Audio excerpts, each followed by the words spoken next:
Assalomu alaykum qadrli bekijonlarim. Bugun sizlar bilan mazali berlini tayyorlaymiz. 500 g iliq sut, 200 g iliq suv, 5 dona tuxum,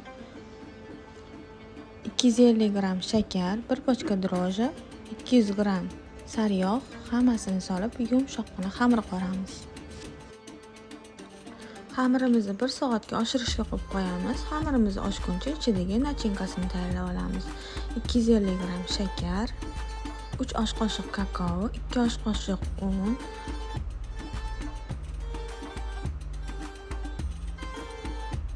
500 g sut solamiz. Aralashtirib gazga qo'yamiz.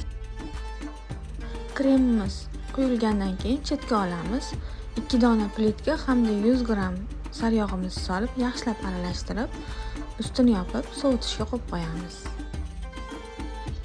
Tayyor bo'lgan xamirimizni zuvolachalarga bo'lib ustini yopib qo'yamiz.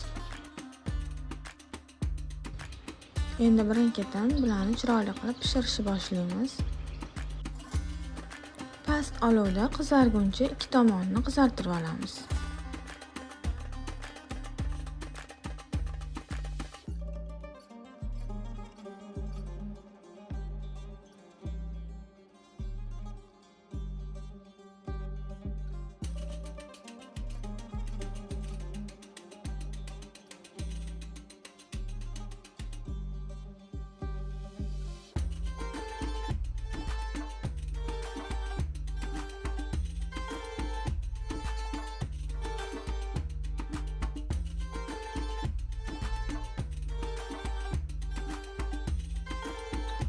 Berlinlarimiz pishib chiqdi. Endi ichiga nachinkalarni solamiz. Ustiga xohishga ko'ra saharli pudra yoki shakarga bulg'ala bossanglar bo'ladi.